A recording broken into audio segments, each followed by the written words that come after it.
Chapter 176. Who disturbs the King of Essence as he is about to eat his dessert? Raon threw the squirming wrath away, then went to the lobby. An old man with neatly combed gray hair was standing there. Was his name Tia's? He met him often back in his training days, as he was the Central Martial Palace's butler that was in charge of Bayan. Young Master Raon. It's been a while. Tia's bowed, his hands politely gathered. Indeed. Raon bowed back. They had met and bowed to each other many times in the past, but it was their first time actually saying their greetings. What brought you here?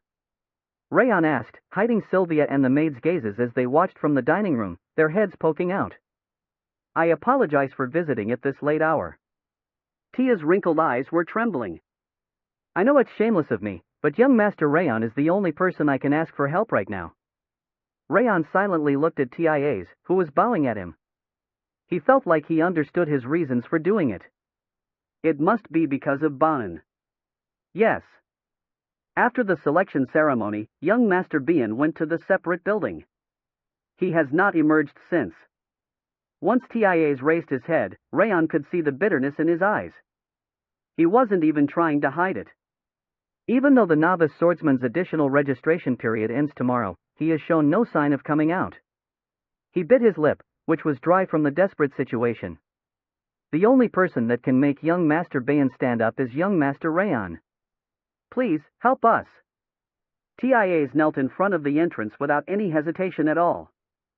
Why do you believe that I can make Bayan stand up?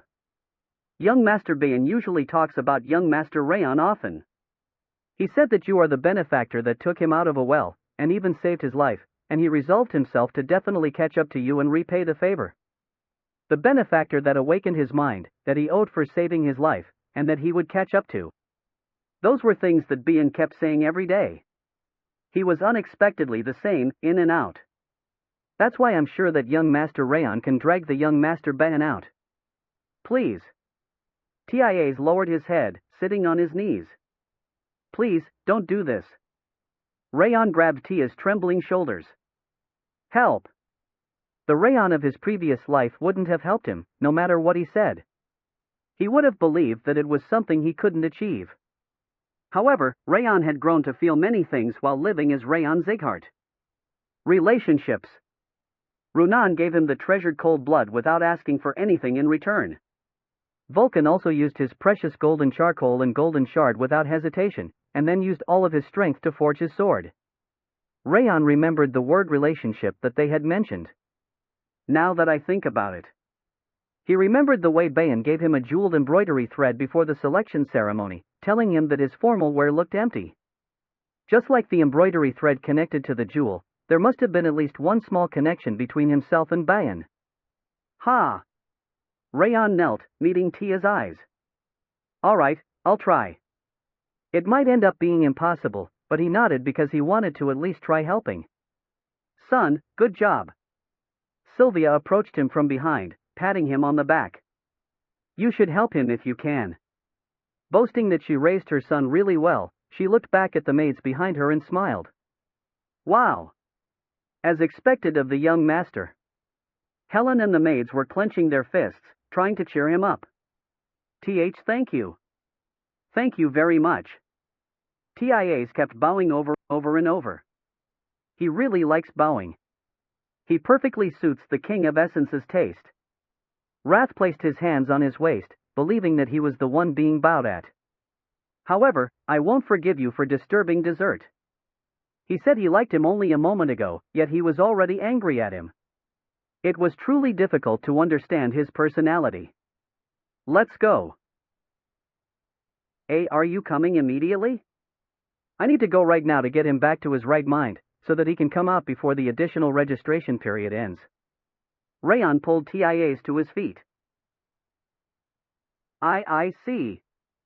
Tia's brusquely stood up, saying that he would guide him before leaving the annex building. I'll be back. Do your best. See you again, young master. Sylvia and the maids nodded, proud smiles on their faces. But the dessert. Wrath, with his empty stomach, was the only one that licked his lips while looking at the dining room. That shitty eyes is so troublesome. Raon followed TIAs to the separate building of the Central Martial Palace, located under the North Grave Mountain. It was a lot bigger than the annex building he lived in, probably because it belonged to the Central Martial Palace. This is where the master used to teach the young master his swordsmanship. The master doesn't visit here anymore, but the young master sometimes comes here to rest. So, this place has his memories with the palace master. Yes. That's probably why he's locked himself inside and hasn't come out. I see. Raon nodded, then walked up to the door. He could feel Brun's presence from inside the separate building. Ban. He called out to Ban, using aura on his voice so that it would be heard from inside. Although he kept calling him for a while, there was no response. Raon licked his lips, then looked around the separate building before looking at TIAs. Can I destroy a little around here? What? Ah. Sure. Realizing what he meant, TIAs bit his lip, then nodded. It will get noisy, so please stand back. All right.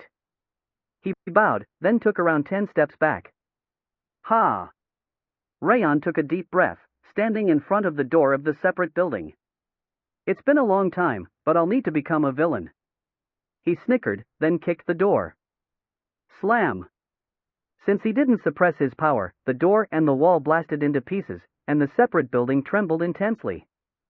Arg! Amidst the gray dust cloud, Bayan came running out in panic. What are you doing? You have to dig the ground to take out a mole. Mole? What are you? Raon didn't reply, he swung his clenched fist. The pillars and walls got smashed like mud upon coming into contact with the back of his hand. Stop doing that! Bayan screamed, coming out from behind the collapsed wall. You kept blabbering about catching up to me whenever you saw me. Raon bobbed his finger with a cold smile. Fight me if you want to stop me. He kicked the wall on his left while saying that. Bomb! A huge hole was created in the wall, as if a giant had hit it with an iron mace. I told you to stop. Bayan rushed at him, thrusting his fist. His enraged fist didn't contain any martial art or flow. Smack! Raon easily deflected it, punching Bayan in the abdomen. Qua! Bayan grasped his belly, stumbling back. His legs were faltering as if he were going to collapse. Draw your sword and fight me properly. Raon snickered, kicking Bayan. Slum! Bayan couldn't even think about resisting, he was sent flying, only to be slammed into the separate building. Rumble! Bayan came walking out from the trembling separate building, which looked like it could collapse at any moment, with a sword in his hand. Ku! You damn bastard! Bayan used his aura to the maximum, drawing his sword. The aura of wind surrounded his whole body, emanating a powerful energy wave. Raon narrowed his eyes, looking at Bayan's pressure. He definitely grew. The aura's size and quality were definitely different from before. Bayan was apparently serious about catching up to him. You'd better be careful, since I'm different from the past. Bayan gritted his teeth and kicked the ground.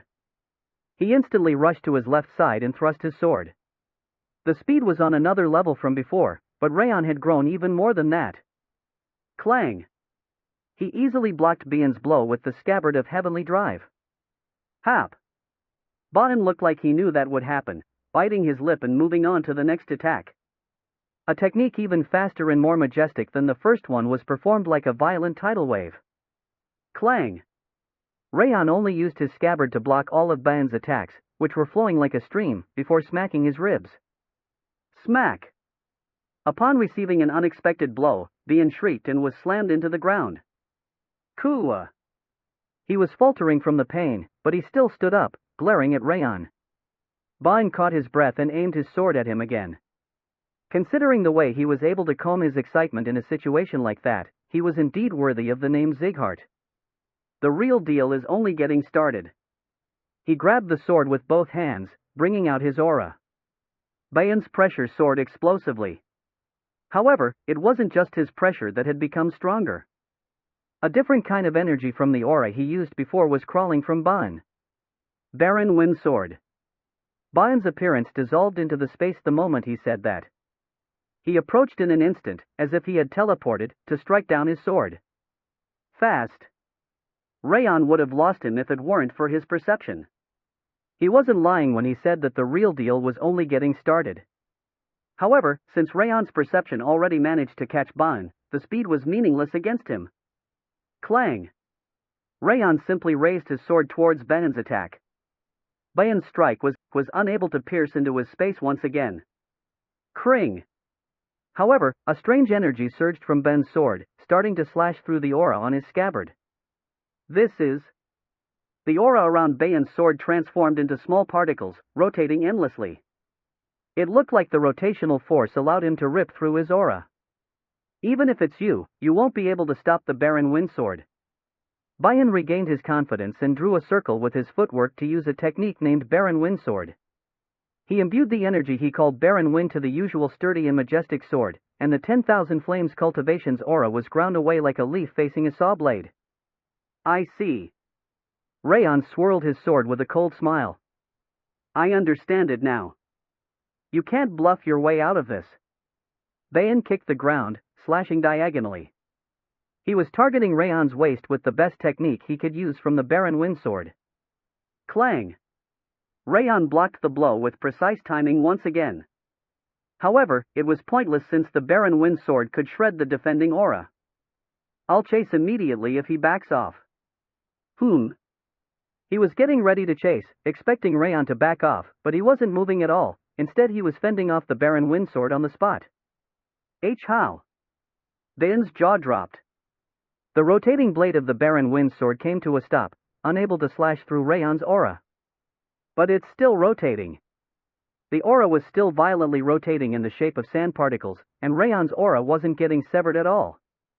What have you done? It's simple. Raon snickered, looking at the agitated Bayan. I shoved in a new aura before yours cut off mine, in the opposite direction of your rotation. Even if one slashed the river, the water would be refilled. Raon used the same principle, refilling with a new aura before his aura was cut off to block the technique Bayan called the Barren Wind Sword. Are you saying that you can control your aura so quickly? Bayan's eyes trembled like a sailboat facing a tidal wave. Even the Barren Wind Sword was ineffective. It wasn't a problem with the Barren Wind Sword. It was because you were too weak. Cough. Bayan's lips trembled, and Raon smacked his head. If the rotation of the Barren Wind Sword were faster and bigger, I wouldn't have been able to stop it by shoving in aura. The problem lies in your proficiency. Arg. Have you been saying that you would defeat me with that level of skill? That's... Bayan lowered his head, lips trembling. You boasted that you'd catch up to me when you couldn't even surpass my scabbard. I guess that's what I should expect of a guy that gave up on everything and tucked his tail in to run away from not being chosen. What do you even know about me to say that? You are right. I don't know what kind of emotion is linking you with the Central Martial Palace Master. However, there's one thing that I know. Raon continued, pointing his finger at the separate building, which was in shambles. If you keep sulking in that doghouse, he will never look back at you again. Coup. Bayan couldn't refute it, biting his lip. Since you told me your objective in life, I'll tell you one of my objectives as well. Objective? My objective is to restore my mother's position to the direct line. You are insane. Bayan's face turned pale. That's impossible. The direct lines and the high-ranking collaterals that hate you won't stay still if you do that. It's almost impossible, but it's not impossible. Raon smiled, facing Bayan's eyes as they reflected his doubts. Accomplishments. If I have enough accomplishments to shut their mouths, it will be possible. That's why I chose the Light Wind, which will have more missions than anywhere else. Obviously, I wouldn't be able to achieve it for the rest of my life if I was sulking like you because I faced some difficulty. Ah. Bayan's hand trembled, as he never expected that Raon would have such an objective. You said that you wanted to face your father and be recognized by him, right? Why, yes. But it's all over now. Father is a cold-hearted person. He will never look back at me again. That's not the only way you can face your father. Raon shook his head, looking at Bian's wrinkled face. What? Instead of making your father look back at you, you should surpass him and go ahead of him. Then, you can look back at the central martial palace master following you from behind. He will have no choice but to recognize you once that happens. Surpass my father? That's impossible. This is impossible, that's impossible. Are you going to live like that for the rest of your life? That's. It will be difficult. I'm sure you will feel like you'd rather die. However, is it really impossible? Bayan couldn't answer Raon's question. He was the living proof of the weakest person becoming the strongest. Which one is more difficult, I wonder, your objective, or my objective? Bayan couldn't respond once again. There were countless direct lines and high-ranking collaterals that hated Raon. It was obvious that Raon's objective was more impossible, since he needed to gain recognition from them. The tree won't fall if you don't swing your axe. It's up to you whether you will stay in a corner like that, or decide to come out and wield the axe. Raon turned around. He was about to return to the annex building, but he stopped and quietly looked back. Both Renan and I made our swords, and Martha received hers. Everyone's advancing right now. If you are going to make your choice, then you'd better do it quickly. The path won't be there anymore if you are too late. Leaving Bayan behind as he hung his head, he went to the tree where Tia's was standing. I'm sorry. A violent method like this was the only thing I had. Raon walked up to Tia's, who was staying far away, and smiled awkwardly. Thank you. All I have is the feeling of gratitude. Tia's politely gathered his hands and bowed. His wrinkled throat was trembling. Goodbye. Raon smiled slightly at Tia's, who was shedding tears, and went to the annex building. Tia's expressed his gratitude once again to Raon's back as he left, then looked at Bun, who was kneeling on the ground. Ah! A small light was emerging from eyes that used to be lost in despair. Creak! Bun clasped his fist so hard that he could have started bleeding. You damn idiot! Even though he resolved to become stronger and more mature, he hadn't actually grown at all. Just like Raon said, all he did was run his mouth, pretending that he was trying something. He couldn't stand his pathetic self. He was no different from back in the days of the 5th training ground, when he was full of arrogance. No, he actually became even more cowardly than back then. He wants to become a member of the direct line? He could only laugh. It was an objective that anyone in Sieghart would say was impossible, but Raon was seriously saying it. And because it was him who said it, Bayan felt like he could really achieve it. He's a really amazing fellow. Bun was sulking in his room from the despair of being abandoned by his father, yet Raon wanted to climb to the direct line as a collateral. He couldn't believe that he had such willpower, despite being the same age as him. He told me to surpass my father and look back at him. He only thought about making his father look back, but he never even dreamed about surpassing him. He felt like that kind of thought was already making the difference between himself and Raon. All right, let me try that. Since it came down to it, he absolutely wanted to see his father regret his decision. He wanted to surpass his father. It was a lot easier to accomplish compared to Raon regaining his mother's position in the direct line. Just wait for me. I'll come back to find you. Rimmer was whistling at the midpoint of North Grave Mountain. That's great! He exclaimed, watching Raon leave the separate building. I thought he was going to give him some sloppy advice, but he actually dug into his wound before applying medicine on it. Glenn slowly nodded. He was groaning because he didn't expect Raon to drag Bayan out like that. It's really mysterious.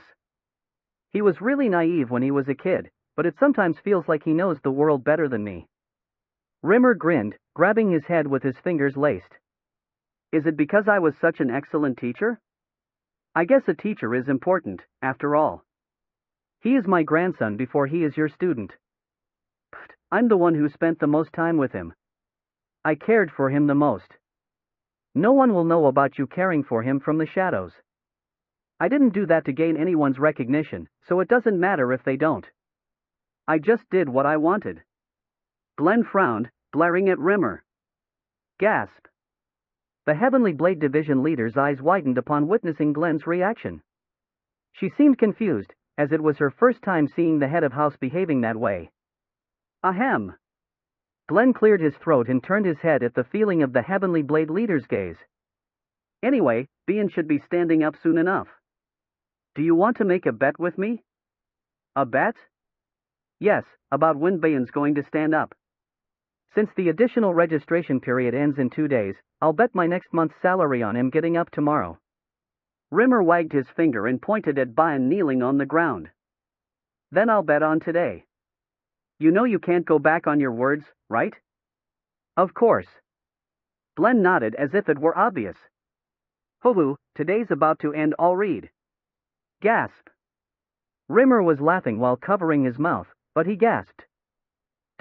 Why is that guy standing up already? Hey! Stay on the ground a bit longer. Bian stood up while holding his sword, then he went into the separate building. Ah! He shouted, unleashing all of his aura at the separate building. Bomb! The separate building that had been halfway destroyed by Raon collapsed completely. Ha! With a refreshed expression, as if he had done what needed to be done, he went towards the central martial palace with TIAs following after him silently. Am my lord? We didn't confirm the best ye. Rimmer. Ah, yes. There's something you are mistaken about. Mistaken? Rimmer's eyes lost their smile and turned black as if they faced hell upon hearing Glenn's next words. You've already been paid in advance for the next month. What you just lost isn't next month's salary, but the salary for the month after that. Arg. Damn it. Finally realizing the situation, Rimmer grasped his head. Idiot. The Heavenly Blade Division leader clicked her tongue, looking at his pathetic demeanor. I really don't even have money to eat. The kids won't even lend me money anymore. Then there's only one solution. Solution? Get rewarded by completing missions. Glenn nodded, looking at Raon and Bian one after the other as they walked away. I'll give you the first mission for the Light Wind Squad. Chapter 177. A mission already? That's faster than I thought. Rimmer's eyes widened, as he didn't expect that from him. It's because Raon lifted Bian up. Glenn pointed his finger at Bian, whose confidence was returning to his steps. What's the mission we need to carry out, then? I was initially planning to give it to a different squad, but I figured it wouldn't be a bad mission for the Light Wind right now. Glenn turned around. He looked down at Rimmer with red eyes that could pierce through anything. You know about Porvan, right? Of course. Porvan was a neutral city located between Sieghart and the Bakr Kingdom. It was famous for trading and tourism because of the beautiful lake and the large river passing through it. But there are multiple cases of disappearance in Porvan right now. Disappearances. Rimmer narrowed his eyes, murmuring the word disappearance. Disappearances happen rather often, but their frequency hasn't decreased, and the soldiers and hired knights and mercenaries that were investigating also disappeared. It doesn't seem to be an ordinary incident. If even the knights are disappearing, it should be a serious matter.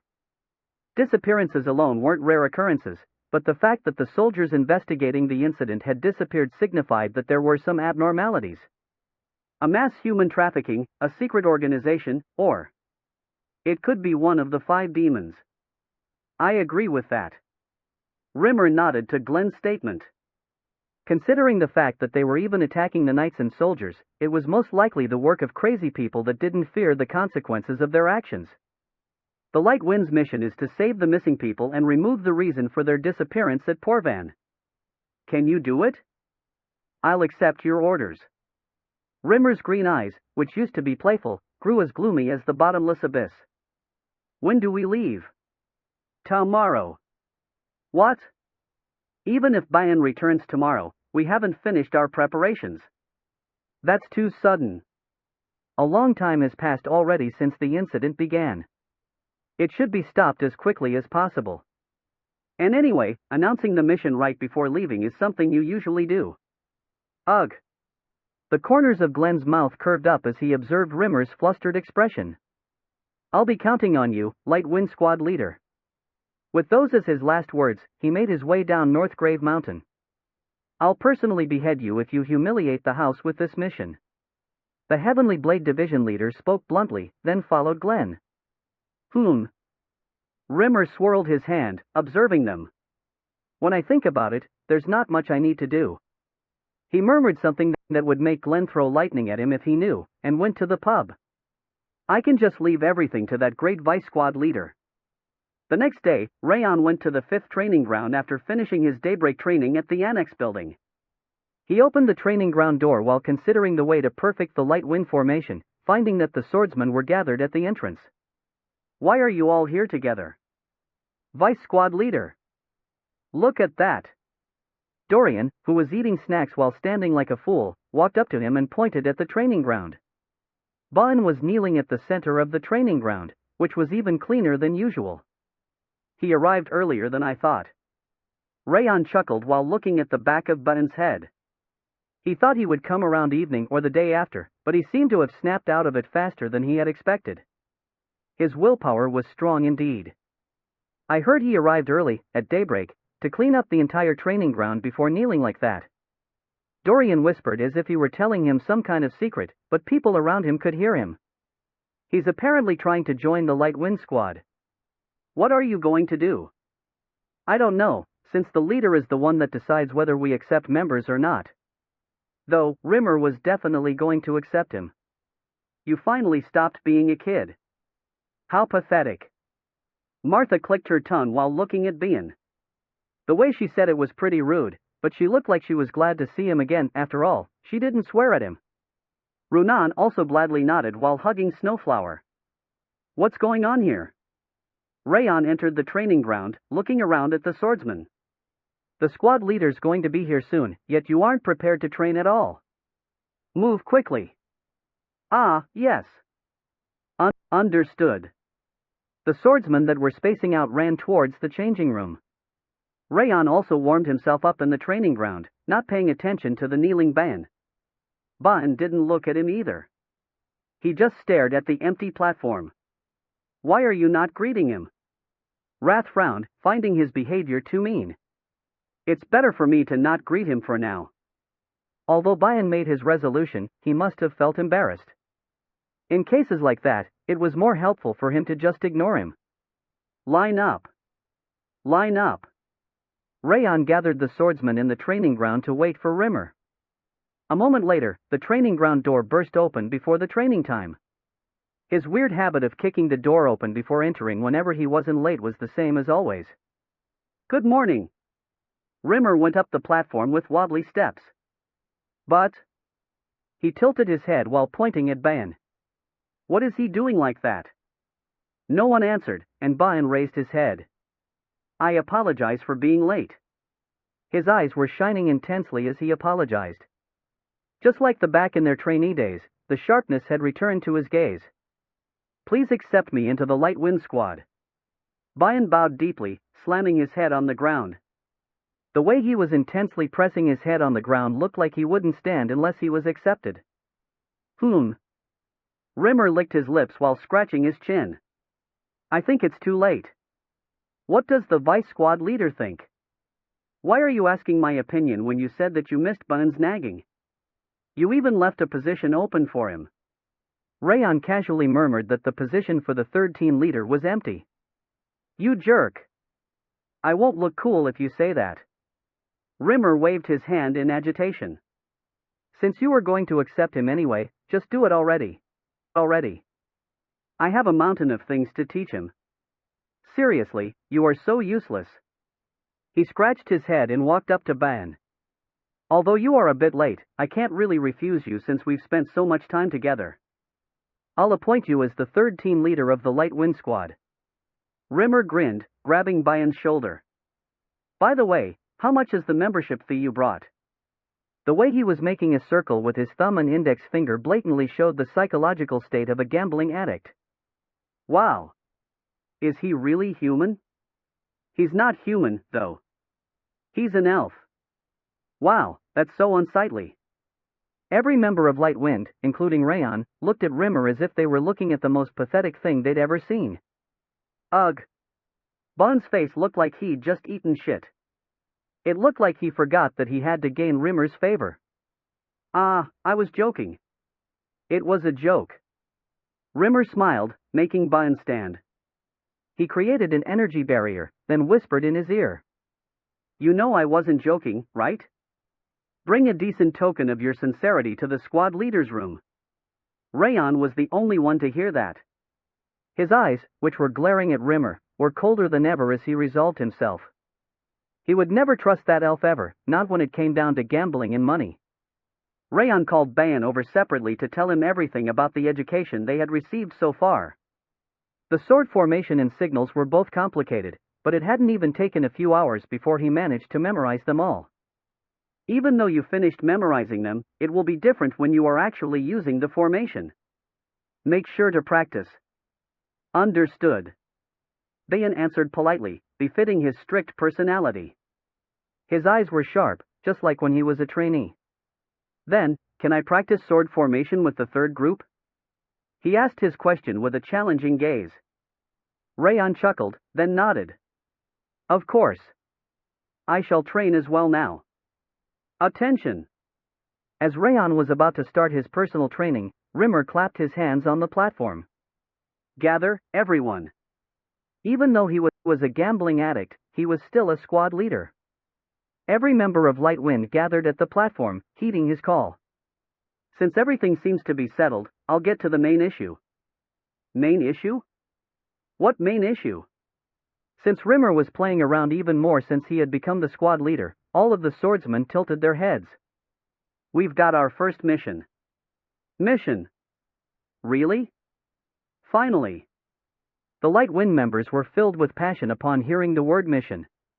What kind of mission is it? Bayan raised his hand and asked. It was indeed convenient to have him around. In Porvan City, there are regular and repeated disappearances occurring.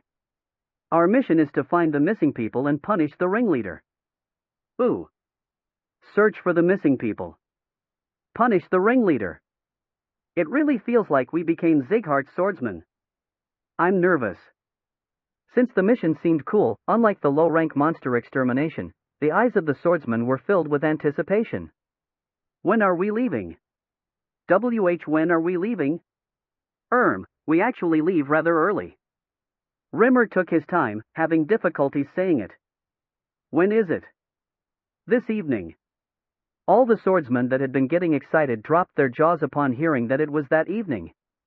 They figured it would be the next day at the earliest, but the fact that it was that evening managed to astonish everyone in the Light Wind. Ku, how can you be like that? It was so bad that Bayan came running out while grinding his teeth, despite having decided to behave himself for the day. I know the disappearances require urgency, but since it's a mission instead of a training exercise and Bayan just joined us today, couldn't you give us some time to prepare ourselves? No, please listen to me. Upon hearing Raon's sharp remark, Rimmer hurriedly shook his hand. You are right that the mission requires urgency, but it's not my fault that it has to be today. It came from the upper echelon. The top brass gave the order yesterday. It's not my fault. He pointed at the Lord's manor with his finger, but no one was looking in that direction. Oh my! Is that so? Yes. Of course, it would be so. You are really great, aren't you? All the swordsmen snorted, looking at Rimmer. Since he'd done that multiple times before, no one trusted him at all. Humph. I'd rather believe that dog shit is a good medicine. Wrath also clicked his tongue, saying that it was a stupid excuse. Rimmer's credibility was at rock bottom, to the point that even Wrath didn't believe him. Arg. It's true, though. Squad leader, since no one is going to believe you anyway, we are going to start making preparations. The Light Wind shall finish the preparation in 2 hours, then return here. Porvan is located around the center of the continent, so you don't need to pack thick clothes. Yes. The swordsman hurriedly left the training ground upon hearing Raon's orders. It's true, though, it's true. Being the only one left, Rimmer sighed blankly. Is this how the boy that cried wolf felt? Since the chain of disappearances were an emergency, the Light Wind members finished preparing themselves as quickly as possible, then left for Porvan. Raon and the swordsman rode the horses at as quick a run as they could, polishing their new sword formation, the light wind formation, during the break times. Once Bayan finished getting used to the light wind formation and became able to lead the third team, they finally arrived at Porvan. Porvan was a neutral city located between Sieghart in the north, the Owen Kingdom, and the Bakr Kingdom at the center of the continent. It was a peaceful city, famous for trading and tourism, with a beautiful lake called Sirti and the Rabble River passing through it. Let's go to the mayor first to listen to the situation. Since it took a pretty long time for them to get there, Raon and the swordsman followed the central road towards the city hall, not sparing any time for sightseeing. As they were about to enter the city hall with a noble appearance, the door opened and a bunch of people wearing robes and armor came out.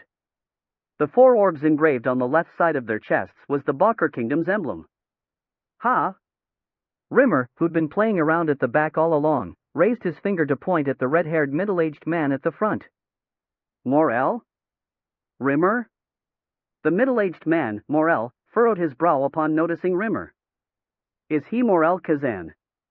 Morel Kazan was a famous magician from Bakr that could freely use countless fire attribute magics.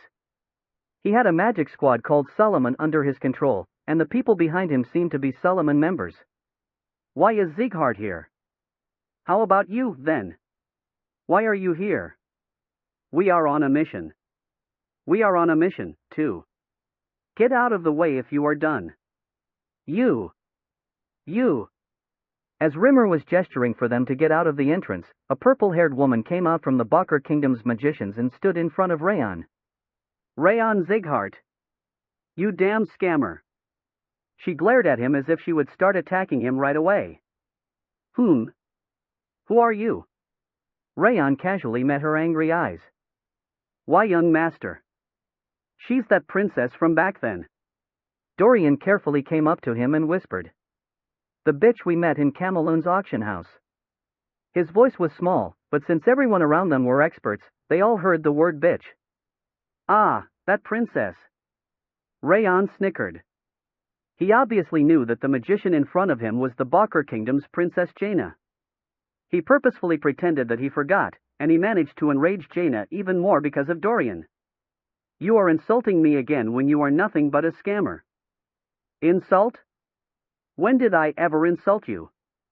You lied to me and said that you were a part of Sieghart's direct line. I never said that I was a member of the direct line, though. That's. Jaina apparently was also aware of that fact, as she bit her lip without being able to refute it. Why you created that kind of atmosphere? Atmosphere? If you are tricked by the atmosphere, aren't you the strange one there? I have never lied to you, so what do you want from me? Arg. Shut up. Why are you so proud of yourself when you are the one that tricked me? I didn't trick you. You misunderstood the situation on your own, so why are you venting your anger on me? Arg. Raon shrugged his shoulders. Jaina's face turned red, as if it were going to explode. Don't be rude to the princess. As he was debating on provoking her a bit more, a handsome blonde man came out from behind her. He had a strange appearance, as he was wearing a warrior costume with a robe on top of it like a mantle, and he looked extremely greasy because of all the hair oil he had on his head. Is he a combat magician? Despite his appearance, his clothing was that of a combat magician, one that Bakr was proud of. He seemed to be the combat magician that Morel was teaching. You mocked Lady Jaina despite knowing that she's the Bakr princess. Do you believe you have two lives or something? He stepped into the center, opening his robe with his hand.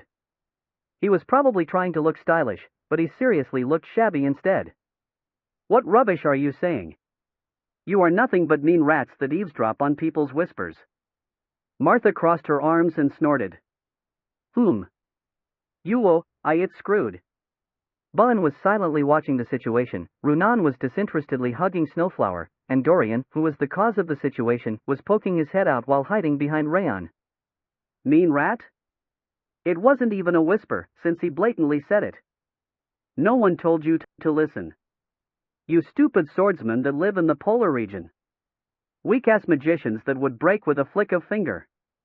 The Light Wind and Solomon glared at each other and increased their pressures, as if they were going to start fighting at any time. Is it a mission to search for the missing people? Even though a fight was about to break out, Morel casually looked at Rimmer. Since you are asking that, you must have the same mission. We are the ones that will complete the search. You should just return and avoid wasting time. Morel waved his hand dismissively, as if he were chasing away a fly. What are you trying to achieve with all those brats that haven't even finished growing up? He sneered, looking at the Light Wind members one after the other. We will see about that. Rimmer's expression morphed into the sly smile that he used when making fun of Bun. How about this, then? Morel smiled coldly, looking at Princess Jaina, who was biting her lip. How about listening to the winner after making the children have a quick spar? Because he knew that Solomon was superior to the Light Wind in terms of age and experience, he suggested a spar in order to take the lead. A spar? Out of nowhere? Rimmer frowned. He looked like he wasn't confident with it, but Raon could tell at a glance that it was clumsy acting. That's why he keeps losing in gambling. However, it seems to have worked against Morel.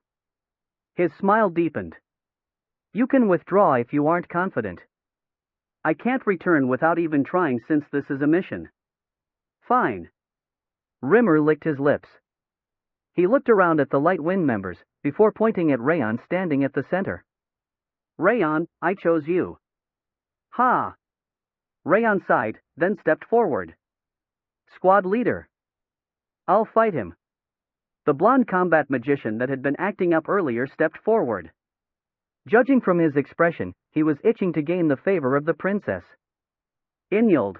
You should be enough. I believe in you. Yes. I'll never disappoint you. Morel nodded at the young man. I'm Inyald, a combat magician of Bakr Kingdom and the student of Morel, the snake of raging fire. I'll pay back the humiliation the princess suffered from you. Inyald pointed his finger at Raon, his expression and posture looking as stylish as possible. I'm sorry, but... Raon shook his head with a cold smile. We aren't fighting right now because of that. Are you sure you came to the right place? That's... Inyald bit his lip, his face turning red. Moreover, do you even know what that princess did if you're trying to defend her? There's no way the princess was in the wrong. He tried reading the princess's mood while saying that.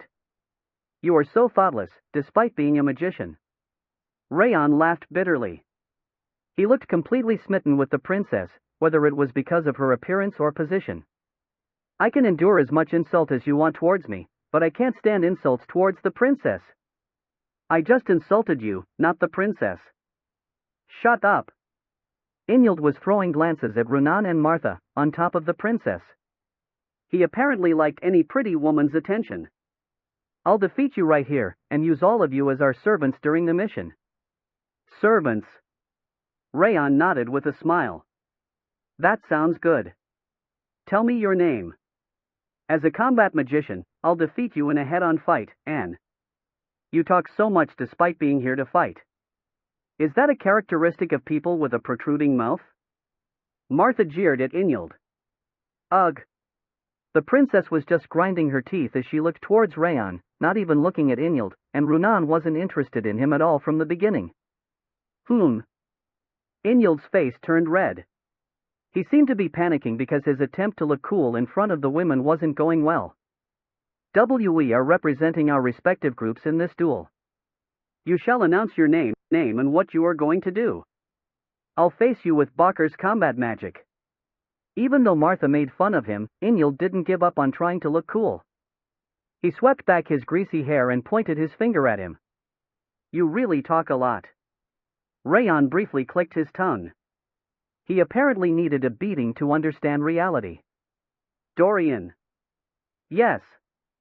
Dorian stepped up to him like lightning upon being called. Club. Yes.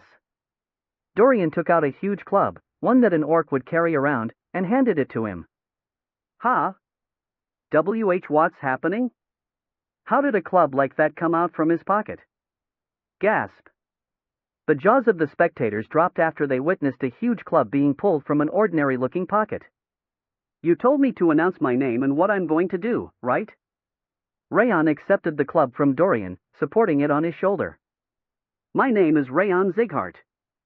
I'm going to beat you with a club from this moment on. He rolled up the corners of his mouth, crooking his finger. Come at me. A club was the traditional cure when dealing with a shithead. Chapter 178. Raon narrowed his eyes as he looked at Inyld, whose entire body was trembling in agitation. Is he at the level of an advanced expert? Inyld's behavior was completely foolish, but the energy coming from him was similar to an advanced expert. He was definitely not weak. There was a good reason for Morel allowing the duel. However, neither Inyld nor Morel managed to discern Raon's might. They were likely thinking that he was an intermediate expert based on what he showed on the outside. He's certainly skilled, but he's somewhat sloppy.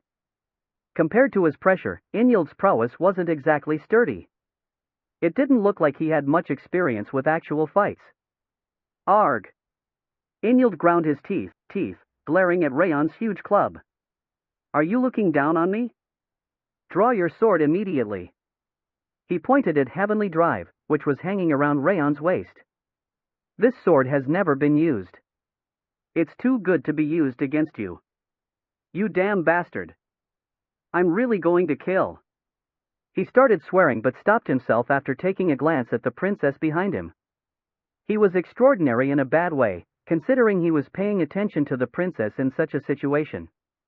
What's happening here to cause such a crowd? They are apparently having a duel. Moreover, it's between Zighart and Bakker. 2 of the 6 kings? That's crazy. Whoa! Since they were in front of the city hall, which usually had a large amount of traffic, people had gathered and surrounded them in no time. I wonder who's going to win. Sadly, the outcome is already decided. It's obviously Bakker. Why?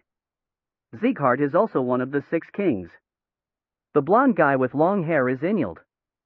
He's a student of Morel, who is a 5th circle magician. I heard his fist, which uses 2 attributes, is really outstanding. On the other hand, the handsome fellow over there looks young, and his name isn't famous either. Hey guys, stop talking so much and come here to make a bet. We can't just sit by when something this great is happening. Since there were so many people, they naturally started to gamble. However, most people believed that Inyld would win after hearing about his fame. Ha, fine. I'll make you regret not drawing your sword. Inyld smiled gladly upon hearing the spectators praising him. He really was a consistent guy, considering he wasn't angry and excited anymore after a bit of praise. Get ready to kneel and beg for forgiveness in front of the princess after you lose. Inyld equipped his combat glove, then gathered his hands in front of him. He chanted a spell to accelerate the flow of his mana, and his whole body started to radiate with it. We are starting, right? Raon smiled coldly and kicked the ground. He reached the area in front of Inyld in the blink of an eye, then swung the club, which was the size of an adult body. What? Shield. Inyld panicked while chanting a buff spell, hurriedly using shield magic. A blue barrier appeared in front of him, but it was pointless. Everything was equalized by a club. Clang! The shield was shattered like glass, and the blunt club smacked into Inyld's ribs. Smack! With a frightening sound like a shattering boulder, Inyld was bounced back like a ball, falling his head first to the ground. Whoosh! The jaws of the dozens of people surrounding them dropped at the sight of the steam coming from Raon's club. What? That movement just now. I almost couldn't see anything. How did he do that with such a big? It wasn't just the spectators. The Bakker Kingdom's magicians also turned pale and stiff. Inyld. Morel used his mana to shout, and Inyld, who had collapsed on the ground, hurriedly stood. Huff! Huff! He was breathing heavily and his whole body was drenched in cold sweat, but he looked rather intact considering that he had been hit by a club. I knew it. Raon snickered, looking at the ring on Inyld's right hand. Is it an artifact? He felt like he was hitting a bag full of beans when he smacked Inyld with his club. As expected of the Bakker Kingdom, which was famous for their artifacts. He must have been wearing an artifact to enhance his physical defense. Why, you bastard! How could you do that? Inyld screamed, his eyes red. What? Why would you attack me while I'm preparing? You coward. Prepare? What preparation? I was casting buff magic. How could you attack during that? Don't you have any honor? He called him a coward while looking around him, as if he was the victim of unfairness. Coward? Raon swung the club onto his shoulder, tilting his head. Are you going to say that on the battlefield as well? What? I'm asking whether you are going to ask to stop because you aren't ready when a blade is right next to your neck. This is different from that. This is a duel. A magician started to cast a spell during a duel. Isn't that pretty much the starting signal? You were the one that made the first move here. That's. Raon looked coldly at Inyld, who was unable to answer, his lips trembling. He continued to speak. A magician using their magic is the same as a swordsman drawing their sword. If you want a duel where the opponent waits for you like playing house, you should do that at home instead. Don't humiliate Bakker. I'm humiliating you, not Bakker. What you said doesn't concern me, but... You talk way too much. Raon swung his club. The powerful wind pressure crushed Inyld's voice. Are you doing it or not? Arg, I won't be careless anymore. Inyld jumped back, quickly beginning to cast buff magic. All kinds of buffs, including haste, strength, and iron skin, seeped into his body. This time, Raon stood still and watched until he finished casting all of his buffs. You fool! It's pointless for you to try and keep your honor now. I wasn't standing still because of honor, but because it would be annoying if you started whining once again.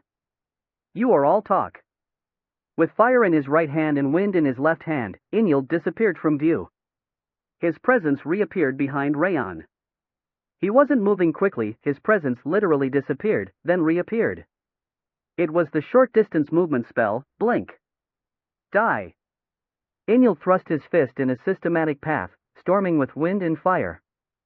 The powerful attack was directed at Raon's ribs. It was a childish attack, an attempt to return what he had suffered. That's too obvious. With no agitation at all, Raon stomped the ground and turned his body around. The powerful force coming up from his ankle turned into a rotation of his waist as he swung his club. Whoosh! The powerful strike of the club clashed with Inyld's magic fist, mingling with wind and fire. You idiot! Inyld snorted, watching as Raon's club approached him. He had a fast reaction speed, one befitting a swordsman, but he seemed to have the classic smooth brain of a swordsman as well. After all, he was trying to pierce through the combined magic of the fifth circle spells Wind Torrent and Flame Dagger with a mere club. I'll burn you up immediately. He was about to concentrate more mana in order to burn that handsome face. Ha! The club that should have burned up a long time ago was right under his nose. What is happening? Even though it was a big club, it was just made out of wood. He couldn't believe that it was crushing his magic instead of burning up from the powerful heat.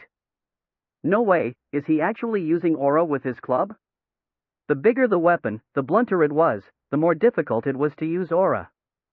That was the reason there were so few hammers or Morningstar Masters in comparison to Sword Masters. However, that crazy guy seemed to be using aura with his club. Inyld thought he was all talk, but he actually seemed skilled. Qua! Inyld shouted to increase his mana, but it was pointless. The club bludgeoned through the fifth circle combination magic with its tremendous power. Blink! Inyld eventually gave up on the engagement and withdrew. He was planning to aim for an opening by using another spell after backing off. I did a good job getting out of there. I would have been beaten up again otherwise.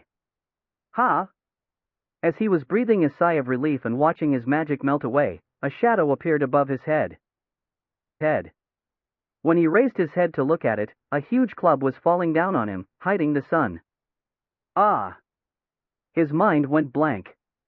His lips parted, and he was unable to even think about using Blink or Shield. Blink won't work anymore. Raon smiled faintly, then slammed the club down. Wham! With a shockwave powerful enough to make a crater on the ground, Inyld fell. A significant amount of shock was absorbed, probably because the artifact was still functioning. Nice, you can take a beating. A frightening light reflected in Raon's eyes as he raised the club. Wait. Wait. I lose. Qua. Before Inyld could surrender, Raon smacked him with the club once again. Smack. Along with a wind fierce enough to turn the sand covering the ground into a whirlwind, Inyld soared towards the sky. It's really nice that you won't die even if I beat you up at full strength. Raon grabbed the club with both hands, then sent Inyld flying as he fell. Slum. Alongside the tremendous sound of exploding air, Inyld slammed into the ground in a sprawl. 2 of the rings he was wearing on his hand became dust and scattered into the air. Coup. Apparently, he didn't have any other shock-absorbing artifacts except for the rings. Inyld was unable to stand and just kept groaning. Don't kill. I won't kill you. Raon looked down on Inyld with the club on his shoulder. But you tend to speak a bit too much.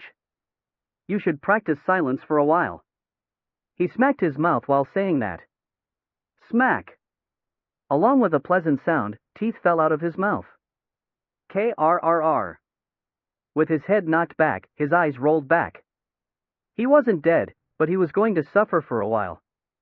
Raon shook off the blood from the club and smiled slightly. It's refreshing. Raon didn't care about whether or not he liked women or tried to attract their attention, but Inyld had used Raon in order to get the princess's attention. Raon felt so refreshed, as if he had managed to relieve his stress by beating the other man up because he talked too much and acted like a child. That's so harsh. Wrath shook his head while looking at Inyld, who was as limp as a rag. The King of Essence would have finished him in a single strike instead of giving him so much pain. I still controlled my strength. If he really used his full strength, Inyld would have died from the first strike. He went easy on him, despite how it looked. Humans are just so cruel, despite being weak. Not really. Killing him is more. As Raon was shaking his head. You managed to invoke Wrath's admiration. Strength has increased by 1. Oh. The system came to give him stats, then left. What's wrong with it? When did the King of Essence ever admire you? You admired my cruelty. And no, that was just a figure of speech. You are a king, right? And the great king of Devilldom on top of that. Why yes. It can't be just a manner of speech when it came from such a great king. All your words must be meaningful, mustn't they? That's. Anyway, it's nice that I got stats from beating a weakling like him. Wrath ground his teeth as he looked at Raon, who was checking his stats. Damn it. You are so damn good at running your mouth. That greasy Inyld just talked too much, and Raon was good at running his mouth. Wrath could feel it every single time that he couldn't win against him with words. I shouldn't face him. Creak. The spectators, who were blankly staring at Raon, finally snapped out of it upon hearing the collapsing sound of the ground that Inyld was slammed into. Sieghart's young swordsman apparently won. And with an overwhelming difference, on top of that. Gasp. Am I dreaming right now? It's my first time in my life witnessing someone using an aura on his club. Does Sieghart even teach their students how to use clubs nowadays? It's so crazy. He doesn't even look 20 years old yet. They swallowed nervously while examining Raon, who defeated Inyld so easily. Did Sir Inyld really lose? Moreover, he lost to a club, not even a sword. Lost it because he was careless? No way. He even used blink. He just couldn't dodge it. How could this? Bakker's magicians stared at the collapsed Inyld in disbelief, their lips trembling. Well, since the duel is over, the stakes shall be redistributed. Those that bet on Sieghart's victory, come this way. The odds are 4-2. The person that started the bet quickly raised his hand. I got a jackpot. I'll prostrate in Sieghart's direction every day from now on. Sieghart's handsome swordsman. I'll buy liquor for you today. Me. It's me. The light wind's familiar cheerful voice was mixed in between the people rejoicing over the money they got from gambling. Oh ha ha ha. It's a jackpot. The red-haired elf, who had participated in the bet at some point, was giggling as he looked at the 20 gold he had in his hand. I knew it was a good idea to borrow money before coming here. I never lose when I bet on Raon. It would have been perfect if I had a bit more money to be. Rimmer. As Rimmer was taking the gold and laughing, Morel grabbed his shoulder. What is that guy? Morel's astonished face couldn't be called merely surprised anymore. Is he a monster that Sieghart is secretly raising? How could he be hiding an energy that even I couldn't detect? What the hell is that guy? It's my first time seeing that expression on your face. Rimmer smiled, putting the gold in his inner pocket. It was his first time seeing him so flustered, since Morel was an extremely composed person despite being a fire magician. Have you ever heard of the sword demon of Haben Castle? Are you talking about that crazy guy that defended the collapsed castle wall from below during a wave? Yes. That crazy guy is him. I see. Haben Castle's sword demon was a Sieghart swordsman, just as I expected. However, I didn't think he would be that young. Morel narrowed his eyes as he looked at Raon. He didn't care about his defeated student or the bet anymore. He was simply filled with surprise over Raon. Rather than the past, I'm more looking forward to his future. You should watch him closely, since he will become a lot more famous soon enough. Stop boasting. He's indeed amazing, but there's a similar one in Bakr. I won't accept it. The two people looked to the right, or a sharp voice suddenly spoke. I won't accept a duel like this. Princess Jaina was walking towards Raon, biting her red lip. Raon tilted his head, watching as Jaina got in the way. What are you not accepting? This match. Jaina glared at Inyald under her feet and continued. I didn't accept it. But the duel was performed with the consent of your group's leader. Raon pointed at Morel, who was watching them with surprised eyes. He's not the leader, I am. Jaina confidently pointed at herself. It certainly could be the case. Prestigious families often put their successors in as leaders, in name only, in order to have them gain experience. However, he wasn't going to overlook the matter just because of that. That won't do. What? If you were going to say that, you should have said it before the fight ended. Telling me that you won't accept it when the fight's already over is pretty much proving your bad qualities by yourself. I couldn't talk about. Moreover, this man was using Bakr's name and Sieghart's name. Raon pointed at the still unconscious Inyald with his chin. The fact that you didn't stop him when he mentioned our respective affiliations means that you implicitly allowed him to do so. Are you going to keep insisting on it despite having staked Bakr's name? I guess your kingdom's name has no significance. He's right. She should have stopped earlier if she wanted to. I know, right? It's already all over, so why is she acting like that? The way she keeps insisting after it's all over is so ugly. The spectators whispered, their voices barely audible to Jaina. Jaina. Ugh. As they scornfully looked at her, she scowled intensely. Shut up. This fight was wrong from the beginning. Fine. Then I'll give you a chance. As she was screaming at the spectators, Raon picked up the club from the ground. If you fight and win against me, I'll nullify the previous match. Fight? Between you and me? Why are you so surprised? Did you think I'd just overlook it with no price? Jaina's gaze was directed at the bloody club. It looked like she couldn't say that she wanted to fight after seeing the club that beat up Inyald like a dog just a moment ago. She swallowed nervously and turned around. She was looking at Morel, but he was just silently watching her. He seemed to be telling her to just admit defeat. No. Bakr can't lose to Sieghart. If you don't want to admit it, you should fight me instead of squawking like that. Come at me. Raon smiled coldly and raised the club. An energy even more powerful than when he smacked Inyald was flowing on the club, aimed towards Jaina. Ugh. Overwhelmed by that tremendous pressure, Jaina couldn't even open her mouth. She just stood there with trembling hands. Do they specialize in running their mouths? All of them are all talk. May I take over that one? While Martha was smiling coldly, a pleasant voice could be heard among the Bakr Kingdom's knights. Is this another idiot? Raon turned his head to see which idiot yielded to his instincts again. A knight in his late 20s that wasn't exactly tall, but had a sturdy build, stepped forward. His eyes were clear and straightforward, unlike Inul's. He seemed interested in his might, rather than the princess. "My name is Zadis, from the Bakr Kingdom's Torrent Knights. If it's not a problem, I'd like to try stopping Sir Raon's sword." He politely saluted with his sword after walking up to him. "Are you confident?" "Not yet." Zadis confidently said that he wasn't confident in winning. However, he said not yet. That meant that he believed he would win one day. Although his might didn't even seem to be at an intermediate expert level, he could feel an unshakable will that surpassed his level. Bakr's knight, huh? Since Bakr was a magic kingdom, magicians were their main force rather than the knights. It was rumored that the knights had no power nor passion, to the point where they were called the magician's meat shields, but Raon couldn't feel anything like that from him. "Fine." Raon nodded and raised his club. Zadis lowered his posture, raising his thick sword diagonally. He wasn't trying to avoid or retreat. He seemed to intend on stopping his attack, just like he said. "That won't do."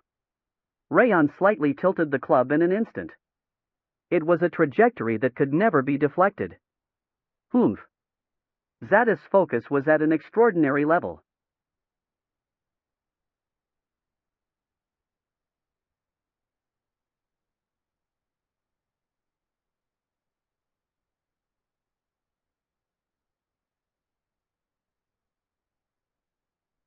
As soon as he noticed the club's distorted direction, he gave up on deflecting it and focused all his power on defense.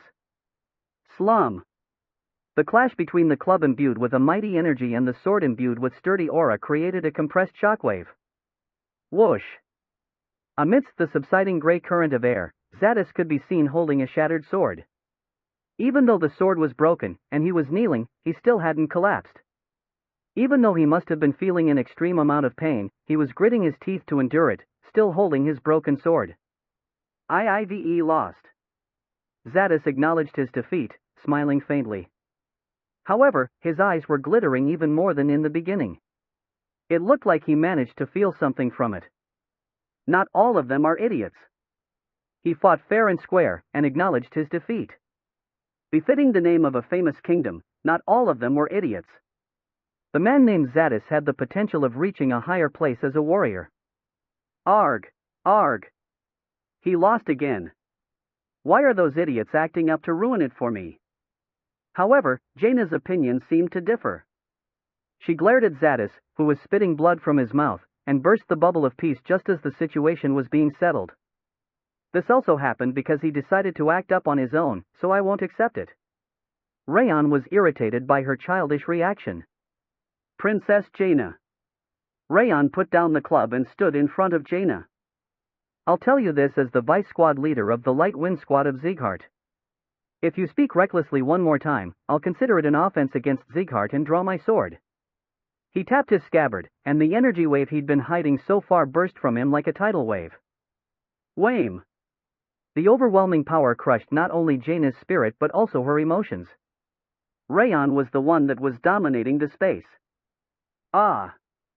Jaina bit her lip, sinking to the ground. She started breathing heavily, unable to endure Raon's frightening pressure. Answer. Huff. Raon didn't decrease his pressure. As Jaina started to drool from her mouth, Morel, who had been hanging back, was standing behind her already. Whoosh! The heat appearing from his hand pushed away Raon's pressure, cutting off the rope of aura that was seizing Jaina. That's enough. Morel grabbed Jaina's trembling shoulder to pull her back, shaking his head.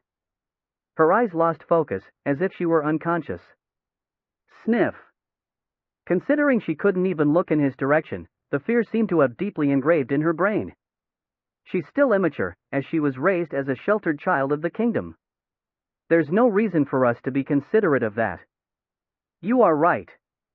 I'll apologize in her stead. His eyes looked surprised and agitated rather than apologetic. It looked like he was extremely surprised at the fact that he hadn't managed to grasp his prowess in the beginning. We will get going, then. We will withdraw from this matter, just like we promised. Where are you trying to go? Raon stood in Morel's way as he tried to leave. I didn't say yet what I wanted after my victory. Wasn't the loser supposed to leave? Sir Morel said by himself that the terms for this duel was the loser obeying the victor. Ugh. What do you want, then? Your student taught me something great. Raon pointed at Inyld, who the Bakr Kingdom's knights were carrying on their backs. The Light Wind Squad will use the Bakr Kingdom's magician squad Solomon as their servants until the end of this mission. Raon smiled and extended his hand towards Dorian. Contract. Chapter 179. Vice Squad Leader. Even though it's me, I don't have everything. Dorian licked his lips, rubbing his belly pocket. Do you have the contract or not? Raon bobbed his hand, urging him to give it to him if he had it. Ah, I do have it. Dorian wriggled his hand in his belly pocket. A straight piece of paper with a contract on it came out. I also need a pen, and a hard surface to put it on. I do have those as well, but... He put his hand back into the pocket, taking out a pen and a piece of cardboard. Thank you. Raon accepted the pen and the cardboard, smiling faintly. But you understand, right? Even though it's me, I don't have everything. I know. You don't seem to trust me. Dorian licked his lips, wiping the blood off the club that was on the ground next to him before putting it back into his belly pocket. The spectators exclaimed in admiration at the sight of the huge club going into the small belly pocket. Wow! Sieghard is really great. I know, right? Their young swordsman defeated Inyld, and they even have a peculiar swordsman like him. Did the giant of the north wake up from his slumber? I guess no one can stop Sieghard if they decide to move. Because they showed so many amazing sides to them, the spectators completely forgot about Bakr. They just kept talking about Sieghard. While listening to the spectators' overreactions, Raon quickly wrote out the contract. This should be enough. The content was simple. Solomon had to obey Lightwind's orders until the end of the mission, and they were forbidden from using violence and insults against them. Additionally, they had to speak to them in a respectful manner. Of course, he also added that the Light Wind couldn't make excessive demands, such as forcing them to risk their lives. Please look this over. Did you really have to write a contract? Morel frowned upon receiving the contract. It's better to be thorough. Our vice squad leader isn't as sloppy as me. You'd better be careful. Rimmer took a glance at the contract, then smiled like a fool. Are you bragging right now? Of course, I'm bragging.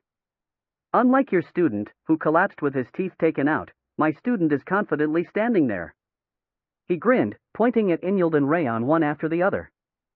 Coup. Morel, who had been forcing himself to retain his composure, couldn't stop himself anymore and ground his teeth. Having his student compared to another's seemed to have shocked him a lot. The contract seems fine. Sign it already. Shut up. Morel tapped Rimmer's shoulder to push him away, then looked around. He sighed, as he saw the spectators numbering over 100 now. How did this happen? He suggested a duel because he thought it was an opportunity to stomp on Sieghard's pride, but he never imagined it would end up the way it had. He couldn't get out of the situation, as the princess and Inyld had acted up, and he himself had made troublesome remarks. Ha! Morel checked the contract one more time before signing it. See? You ended up signing it anyway. Please, shut up. Yeah. While Rimmer was making fun of Morel, Raon walked up to Princess Jaina and Inyld. They were still unconscious, because of the physical shock for Inyld, and because of the mental shock for the princess. Are you going to send them to a clinic? Yes. Fortunately, there's a famous clinic in the middle of the main street. Zadis carried Inyld on his back, then pointed at the 4-story building around the middle of the street. His neat face looked like he had acknowledged his defeat from the bottom of his heart, and he even smiled, as if he were glad that Raon was speaking to him. I see. See you later. Raon nodded, then took out 2 red pins from his pocket. He quickly moved his hand to put the pins on Inyld and Princess Jaina's clothes. Raon. While he was watching Inyld and Princess Jaina being carried, a piece of paper fluttered towards him.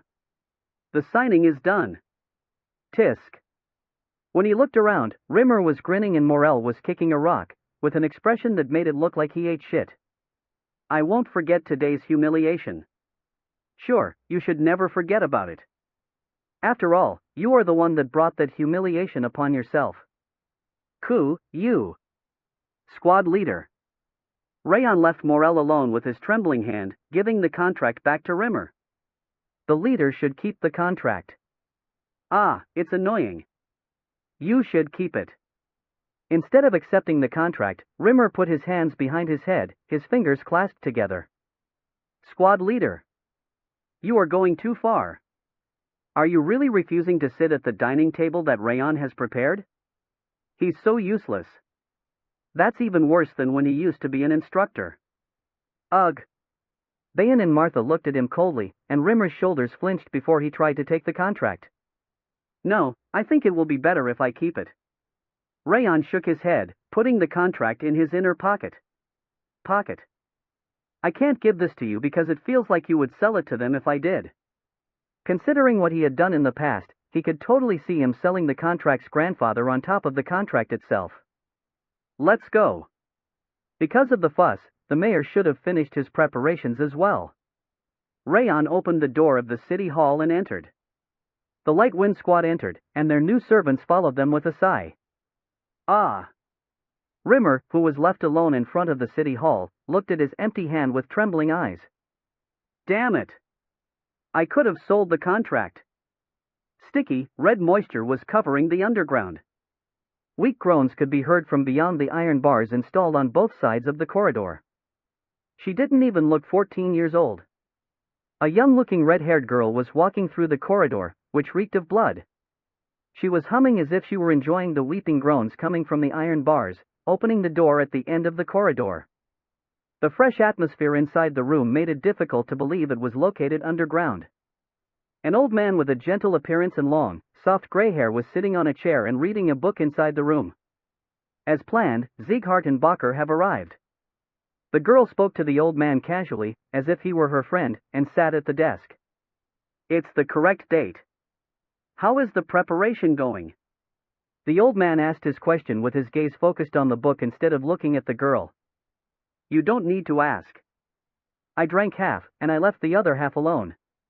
The apostle will arrive soon. Make sure to calculate correctly so that there won't be any problems during the move. All right. By the way, something interesting happened. The red-haired girl opened her small hand, then continued. Sieghart and Bakker started a duel as soon as they arrived. Duel? I'm not sure why they fought, but a young swordsman from Sieghart fought against Inyald. I guess Inyald won. No. The old man turned to look at the girl for the first time upon hearing the denial. Sieghart's young swordsman literally overwhelmed him. He wasn't even using a sword, he beat him up with a club. A club? What are you talking about right now? And then, that blonde kid. The girl told him everything, from the fight between Raon and Inyald to what happened with the bet after that. Celine. The old man narrowed his eyes and called the girl by name. Investigate that young swordsman. Why? We are soon going to leave anyway. We are bound to clash with Sieghart in the future. Since he's going to become our powerful enemy, we should make ourselves informed in advance. And if ever we get the opportunity. Kill him, right? The girl, Celine, put two fingers together and mimicked slicing her neck. Don't approach them if Rimmer or Morel are around, just gather information. Only make your move when he's alone. Since it's impossible to notice your sorcery unless the person is a master, it won't be a difficult task. That's easy. She smoothed down her face, which looked beautiful and cute at the same time, and smiled cheerfully. I wonder how a Sieghart's blood tastes. You've already tasted it many times before. That kid is different. His talent is one thing, but his face is also extremely handsome. Useless. The old man clicked his tongue, shaking his head. By the way, did you mention that the princess and Inyald have collapsed? Yes. They were taken to the clinic after fainting. The old man scratched his chin and smiled faintly. We might be able to catch two rabbits with one stone. Porvan's mayor, Owist, looked trustworthy because of his ample proportions. However, he also looked anxious at the same time, as his face kept sweating. Welcome. Owist briefly bowed, wetting his handkerchief with the sweat on his forehead. I'm Porvan's mayor, Owist. I'm Sieghart's Light Wind Squad leader, Rimmer. Rimmer returned the greeting with a soft smile. Please, take a seat. Rimmer sat at the center, following the mayor's gesture, and the rest stood behind him. I'm really honored to meet Sieghart's Sword of Light. I'm pretty famous, but since the mission requires urgency, let's get into the topic right away. Please, explain the situation. Rimmer tapped the table, telling him to talk about the mission already. All right. Since our Porvan city's main source of income is trading and tourism, there are usually more cases of disappearance than in other regions. However, that number has been gradually increasing from 3 months ago, and we've got over 100 reports of disappearances in the past 2 weeks. Even though Porvan wasn't a small city, having over 100 reported disappearances in a mere 2 weeks was a rare occurrence. Since many people didn't trust the city hall, the actual number of disappearances could have been even higher. We disguised the city's guards, mercenaries, and even knights and deployed them for the investigation, but the disappearances continued as if they were laughing at us. Even the mercenaries and the knights have disappeared. Owist wiped off the sweat flowing down his cheeks, then pleaded for them to solve the matter in a murmur. The city's atmosphere wasn't that bad, considering there were so many disappearances. Rimmer spoke, examining the city through the window of the mayor's room. Like he said, there weren't many signs of depression in Porvan from what they had seen that day. That's because we haven't disclosed information about the disappearances. What do you mean? Bunnan, who'd been remaining silent, narrowed his eyes and stepped up. Just as I said, our main source of income is trading and tourism. If rumors spread that there has been a steep increase in disappearances, the tourists and merchants won't visit us anymore. That's why we didn't reveal it. Owist started to sweat twice as much as before, as he was also aware that it was problematic. He almost looked like he was drenched in rain. How could you do that?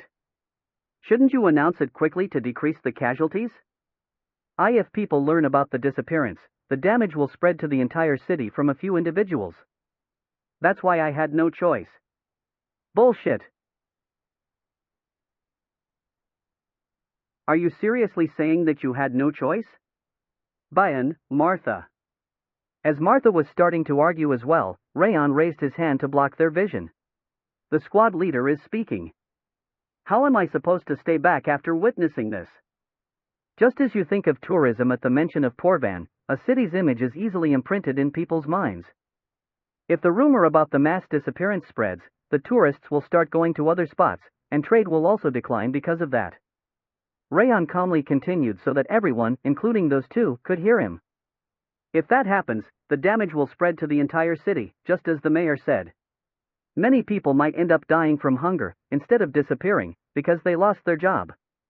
Moreover, announcing the matter doesn't guarantee that the disappearances will stop. If they are crazy enough to take 100 people in 2 weeks, they probably will keep kidnapping even if they have to break down doors. Since they went as far as kidnapping over 100 people in 2 weeks, they were pretty much monsters that didn't care about their human appearances anymore. If people stopped leaving their houses because the disappearances were announced, they might begin taking people that were hiding in their homes. For the sake of the citizens, the best thing we can do is to solve this case as fast as possible. Precisely.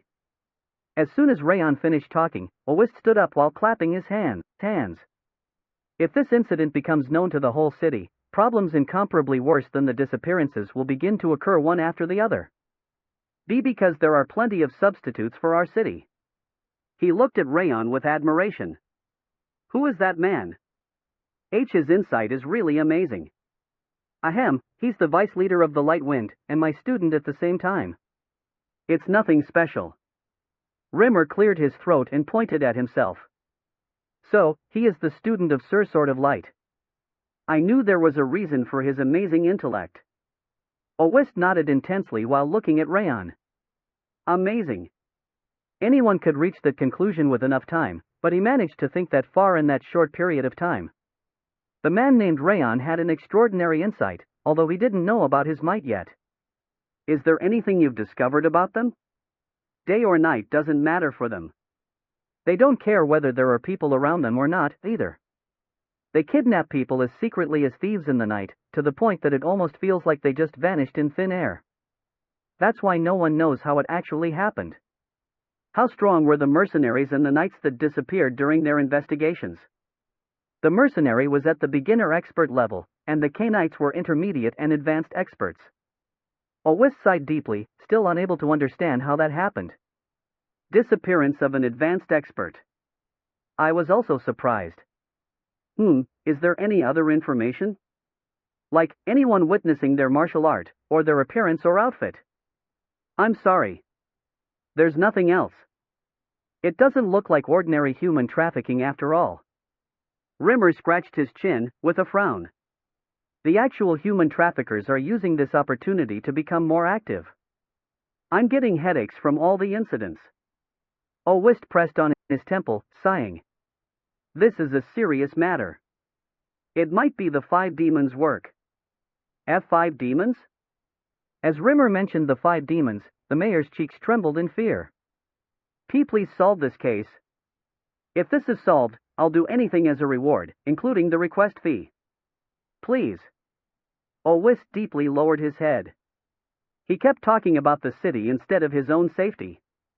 Despite how he looked, he seemed to be the type of mayor that couldn't stop thinking about the city. Make sure to remember that you said you will do anything I want. Rimmer grinned, standing up. Let's go. He opened the door and left. But why did the Solomon members come back? The mayor tilted his head, looking at Morel and the magicians standing at the back.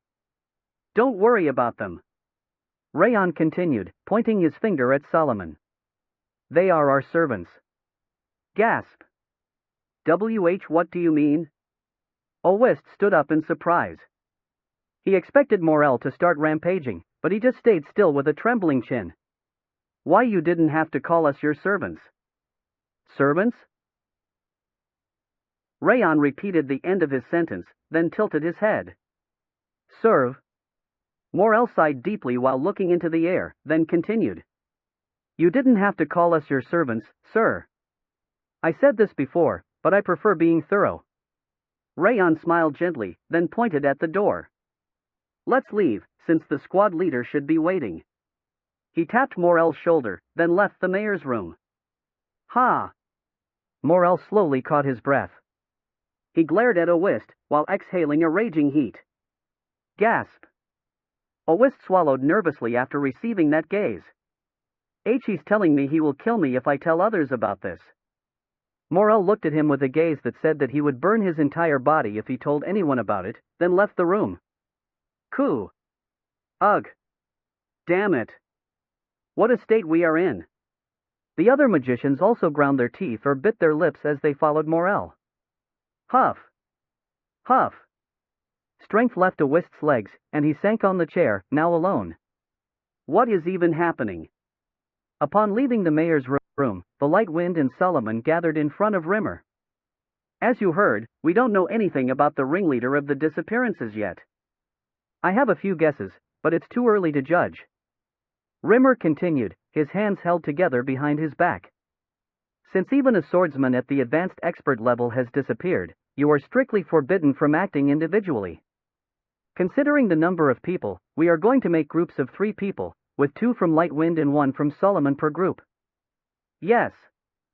Do you have any problem, Morel? Morel shook his head without responding. It looked like his pride was hurt. You should reply. Raon gestured at Morel with his chin. Arg, all right. All right? All right, sir. Nice. Raon raised his hand towards Rimmer, telling him to continue. Wahahaha. Morel. My stomach hurts. Rimmer grasped his belly and laughed while looking at Morel, telling Raon to make the groups because he ran out of strength. He must have been too lazy to do it. Ha, seriously. Raon shook his head, then made balanced groups considering their abilities. We are going to start the investigation with these groups.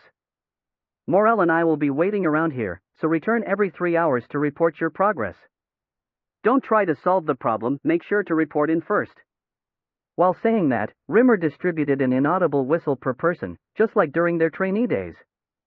I also have something to give you.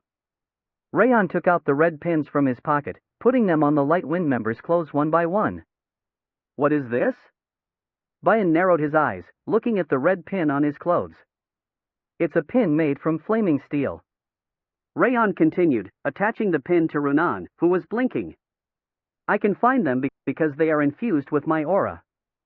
Don't take them off, no matter what. It was a piece of equipment he requested from Vulcan, and he was capable of locating them because they were imbued with the 10,000 Flames cultivation's aura. Although it wasn't perfectly refined yet, he figured he should still use them in their incomplete states. Tisk, it's so unnecessary. Martha clicked her tongue, but she didn't stop him from attaching the pin. She apparently didn't completely dislike it. Our vice squad leader is perfectly pre-par. I'll have the Light Wind's official funds cover the expense, so please get it ready. Ahem. Rimmer looked around without responding. Well, you can leave now. If you witness the scene of a disappearance or find anyone suspicious, report it right away. Yes. Understood. The temporary groups consisting of Light Wind and Solomon responded loudly, then started to move towards their assigned areas. Do you think they will be able to find them? Morel asked, stepping up next to Rimmer. Probably not. Rimmer shook his head, chuckling. Since we blatantly showed them that Sieghart and Bacher have arrived, they will be careful unless their brains are completely smooth. However, if they are indeed one of the 5 demons, then they might set a serious fire before running away. Morel frowned, figuring that was a possibility. Something similar happened in our domain before. Though, the disappearances stopped as soon as I went to help. Is that why you came here? Yes. I figured I could find traces of them here. However, it's all ruined because of you all. Morel breathed heavily. But what the hell is your student, Raon? His might is one thing, but he can even use his head. He almost swore out loud when Raon read Owist's thoughts earlier. He was talented at amazing people. I can't believe he's just collateral. Ah, I remembered something that I need to do. Rimmer interrupted Morel, waving his hand. You can hear the inaudible whistle, right? You stay here and check if there are any problems on the kid's side. Rimmer! Morel shouted at him, but Rimmer had already turned into the wind and disappeared. Damn it! Morel ground his teeth, looking at the direction Rimmer had gone. Gone. The teacher and the student alike, they are freaking masters at making people angry. Raon went to the outskirts of the city with Dorian and Zadis. You can rest. He told Zadis to rest, since he was injured internally and externally, but he kept following him while saying that he needed to fill the numbers. It's fine. I'm just honored to move with Sir Raon. Even though they had only dueled once, Zadis was looking at Raon as if he had met a teacher. I never thought I would admire the swordsmanship of someone younger than me. I had goosebumps from witnessing a technique containing a mixture of extreme effort and talent. Sir Zadis should also be able to climb up, considering the way you changed your posture in that short instant. Ah, you don't need to praise me so much. I couldn't even block one attack. I'm serious. Raon shook his head. Considering his personality and the characteristics of his swordsmanship, he was the type that could grow faster the older he got. I'm just thankful for such praise. Zadis blushed and lowered his head. He had an innocent appearance, despite his skills. Hey, guys. I'm here, too. Dorian walked up to them while rubbing his belly, but Raon and Zadis kept talking about swordsmanship. By the way, this isn't our assigned area, is it? Zadis swallowed nervously, examining the alleyway that kept getting darker. No, it's not. Then why did we? Because we don't have much information.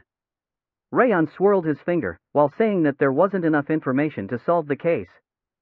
When something like this happens, you have to look at the bottom instead of the top. As if he had already been there before, he walked through the dirty and dark alley without hesitation. Is it going to be okay? Zadis frowned, looking at a bloody shard of glass on the ground. We just need to follow him. Dorian came up to him, a cracker in his mouth that he took out from somewhere. Everything gets solved somehow if you just follow him. It's a bit scary, though. He shuddered in fear, then followed Raon. Zadis fidgeted his fingers, watching Raon's back. He had clashed his sword against countless knights in the kingdom, but it was his first time being deeply impressed. Raon's sword had something more than just strength and skill. I want to witness that sword again. He stepped on the shard of glass that gave him such hesitation, following Raon. Chapter 180. Rimmer was looking down at Porvan as a whole from the top of a spire in the center of the city. It's annoying, but it can't be helped. Judging from what the mayor said, the case was more serious than he thought. It wasn't time to be playing in gambling house after letting the squad members do the work. It's certain that 5 demons are involved. The problem is whether or not it's the white blood religion. What they were doing was similar to the white blood religion from the 5 demons.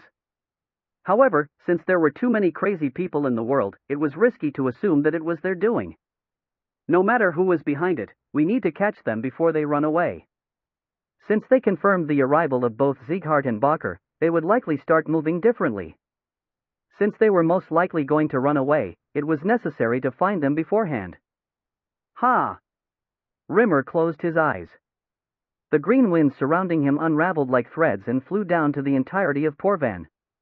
It was a special technique that mixed the wind spirit art and aura. His perception, which could only feel his surroundings, extended like a long clock hand and covered one direction of the city to the end. He couldn't feel in great detail, and it spent a lot of his aura and willpower, but he could at least grasp where problems were occurring. Bayan is only going to the designated places. Martha is moving freely while ignoring orders, and, is Renan sleeping right now? Please tell me she isn't. While checking what the members were doing one by one, he suddenly opened his closed eyes. Raon? The one he trusted the most, Raon, was at a place that he never imagined he would be. Why the hell are you over there? Even I'm working right now. Since Porvan was a tourist city, there were various gambling houses. The opinions would differ if people were asked to pick the best gambling house, but if they were asked which one could earn them the most amount of money, everyone would shout to go to Orc's Desire. Orc's Desire was special in 2 ways. Firstly, it was the oldest gambling house in Porvan, and secondly, it had the highest dividend rate. That meant that people that went to that place either ended up completely broke or ended up an overnight millionaire. Obviously, most people went broke and only a few people hit the jackpot, but the jackpot situation was happening that day. Whoa! He won again. He won 3 times. How can he not lose a single time? He didn't just keep winning. He's just somehow avoiding whenever the opponent's cards are higher. That's crazy. He has crazy luck. You could call it luck if he did that a couple times, but that's his skill. You are witnessing true skill. He's a real gambler. The pro gamblers, who used to only focus on their own games, gathered around the table in the corner and cheered until their faces turned red. I'm so jealous. That's at a level of a jackpot that only happens once a month. Wow, he should be able to buy a house even if he stops now. Money is one thing, but because he keeps betting all the money he won, the stakes are getting incredibly high. How does a young fellow have so much guts? At the center of the poker table they were watching, Raon was sitting in a traveler's outfit instead of his uniform, and the chips were piled up like a hill in front of him. I didn't expect him to be so good at gambling. Zadis swallowed nervously, counting the chips in front of Raon. That's not even surprising. He emptied Cameloon's underground casino before. Really? Yes. The bitch Princess Jaina, is also angry because she lost to him from there. Dorian smacked his mouth as soon as he said bitch. I said this before, but there's nothing our vice squad leader can't do. It's even scary sometimes. Wow. Without even noticing that Dorian just called Jaina a bitch, he stared at Raon in amazement. The fact that he had such a talent after the prowess and intellect he had showed made him unconsciously admire him. However, Raon wasn't exactly talented in poker, despite what Dorian and the other gamblers thought. The reason he kept winning was simple, it was thanks to the Demon King of Wrath, who would do anything for food. That old man has a full house. You should fold this round. Wrath, who could only be seen by Raon, kept floating in the air to read all the other cards. Thus, it was pretty much impossible for him to lose. It's such a small difference. Raon briefly clicked his tongue, then folded his hand. Fold. Arg. Ugh. As soon as he said he was folding, the old man on his right side and the blue-haired beauty on his left side groaned at the same time. Considering the reaction so far, those two people and the dealer in front of him were all professionals that the gambling house sent to him, and their faces had turned completely pale because they couldn't win despite cooperating between themselves. Make sure to remember, the price is 5 sets of beet ice cream and 3 of the most famous foods in the city. Sure. Raon nodded. Since it was such a cheap price to pay to utilize the Demon King of Wrath, he had to suppress his laughter. I keep my promises. Bullshit. It never goes the way it should when you say you'll do something for me. It was only recently that I couldn't eat the roasted pig after making that sword of yours. That was a natural disaster. It was a natural disaster that you could have prevented. If you break your promise this time, I'm never going to grant your requests again. All right, I'll make sure to keep the promise.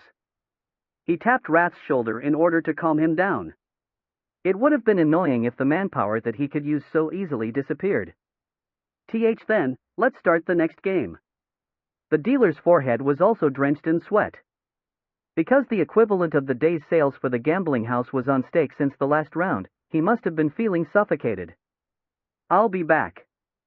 As soon as the dealer distributed the cards and he finished the exchanges, Wrath immediately started moving. The woman has a full house, and the old man has a flush. It's time to go for it. Raon nonchalantly checked his cards. The 4 cards had the same number, he had 4 cards. All in. He pushed out all the chips that were piling up like a hill. He bet everything again. Wow. He's crazy. He must be out of his mind. Did he get a royal straight flush or something? The gambling-addicted spectators watched the game in anticipation, drooling from their mouths. Why, young master, how about stopping now? Not yet. Raon shook his head. Remember, we didn't come here to gamble. Ah. You are right. Dorian's eyes sharply raised. He was apparently so focused on the poker game that he started thinking that they came there to gamble. Ha, I'm going to catch my breath for a moment. What did you eat to have so much guts? I can't stand this, my heart feels like it's trembling. The dealer exclaimed in admiration, and the woman sitting next to him crossed her legs and smiled seductively. She was attracting attention, which meant they were plotting something. In the north. Raon pretended to look at them, focusing his senses on the old man on his right. When he smoothly swept the card, a strange sound could be heard and Raon immediately extended his hand. Stop right there. Are you trying to switch cards? He grabbed the old man's wrist, smiling coldly. What? Release me. How long did you believe you could keep using that sloppy trick? Do I look like a sitting duck to you? Where's the proof? Qua. Raon twisted his wrist and a bunch of cards that looked the exact same as the cards in the game came out of his sleeve. Here goes the proof. He picked up the 5 cards that he switched earlier from among the ones on the ground and placed them on the table. He flipped them over and a flush appeared, just like Wrath told him. A flush is a good hand. But how about this? He flipped the hand the old man switched into. 5 consecutive numbers with the same pattern. It was a straight flush. You knew about this too, right? That's. There's no way you didn't, since it's you who set his hand like this. Meeting his threatening gaze, he flinched and stepped back. Straight flush. He changed the flush into a straight flush. Was he a hoodwinker? I kept losing all my money to him every single time. The dealer is on the same side as the hoodwinker? Damn it! How can the orcs desire hire a hoodwinker? They are scammers. The gamblers started screaming, and all the games in the gambling house stopped, and chaos broke out with people turning tables upside down. Destruction, rampage, wrath. Great. Rat grinned, saying that it's been a long time since the last time he saw a human's true nature. Is this what you wanted all along? No. Raon shook his head and sat still, as if he were enjoying the fuss. Dear client. He turned his head towards the voice coming from behind him. A neat young man with his hair completely swept back was smiling at him. I'm the manager of Orc's Desire, Kent. I heard that there was a problem during a game. I'm truly sorry. He politely bowed, saying that everything was their mistake. Are you pretending you weren't involved when you were the one that gave the order? Raon snorted, waving his hand dismissively. I don't care, just bring me the money. I hope you know that you are supposed to give me 3 times the amount of those chips. Of course. However, since it's a large amount of money, the transaction needs to take place upstairs. Can you follow me for a moment? I hope you aren't planning anything stupid. What could I do when there's so many people watching? Fine. Raon nodded and followed the manager upstairs. Dorian and Zadis blankly followed him. I'm sorry for the trouble. Instead, we will give every client here 50 silvers worth of chips. The staff that followed the manager placed silver chips on the table, telling them that they were giving away chips. The gamblers, who had been rampaging until just a moment ago, gathered like greedy pigs and started taking the chips. Raon watched them for a bit before going into the manager's room. Although it was a large office, there wasn't much furniture, and large men were sticking to the walls like stone statues. Click. Once Dorian and Zadis finished entering the office, one of the big guys behind them locked the door. Ha! The manager turned around. His gentle smile from a moment ago had completely disappeared, and he was glaring at them with the cold gaze of a demon. You bastard, who sent you? Was it Elven Valley? Or the giant's footprint? If not, are you from that cat's jelly that opened recently? All the gambling house names are so childish. Cat's jelly? Seriously? Raon snickered, repeating the names of the gambling houses that the manager mentioned. Did you know that this place is protected by the Thieves' Guild when you acted up? Do you want to die without a trace? Ha! The manager signaled with his hand, and the big guys that were standing around started to move. They started warming up their fists and rolling their shoulders in a threatening manner. Don't you care about the people outside? Those dogs and pigs got their feed. Since they are gambling addicts, they won't even care whether you end up as corpses or not. It's a relief that you are trash that I can beat up without any problems. Raon smiled faintly. You crazy bastard. Anyway, this place belongs to the Thieves' Guild, right? I came to the right place, I guess. What came to the right place is your funeral. What are you doing? Kill them all. The manager pointed his finger and the big guys kicked the ground, jumping at them. If we aren't talking anymore, that's more convenient for me. Raon extended his hand towards Dorian. Club, a small one. So, what you are saying is that lots of people among you have also disappeared, right? Yes. That's right. There were quite a lot of people. The manager immediately nodded, not even wiping the blood flowing from both of his nostrils. The big guys, covered in blood, were lying next to him like crumpled leaves. How was the situation during the disappearance? Raon asked, slamming the ground with his bloody club. That's... The manager swallowed nervously upon seeing his casual slam piercing into the stone floor. Honestly, I'm not sure. A person walking right next to you can just suddenly disappear. We can't figure out who, when, or how they did it. However, there were testimonies that they got goosebumps whenever people disappeared around them. Goosebumps? Raon frowned. If they had goosebumps despite it not affecting them, then some bad energy like demonic energy, ghastly energy, or bloody energy must have been in action. It's not just the tourists or passers-by that disappear. There were many occasions of entire families disappearing overnight, and it all happened so naturally. Natural? Yes. There were multiple occasions of people simply disappearing without any traces, no doors or windows broken open, nor signs of a struggle. The manager's shoulders trembled, either because he got beaten up, or because he was afraid of the disappearances. But the city hall didn't mention any of that. Those greedy guys wouldn't be interested in disappearances. We keep telling them, but it never works. He murmured that the reports he made were shut down before reaching the mayor.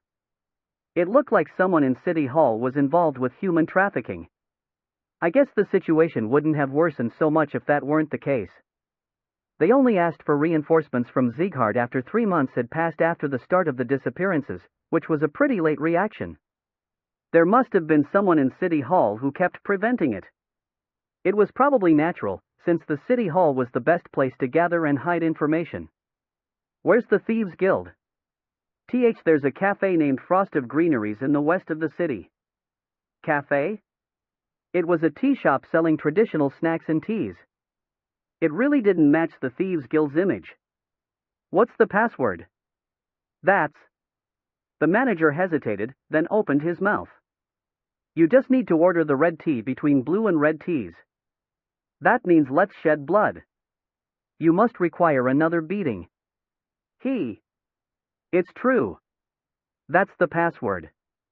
When Raon stood up with the club in his hand, the manager frantically waved his hand and slammed his head on the ground. To be really honest, you won't even need a password. They will notice the moment you get there.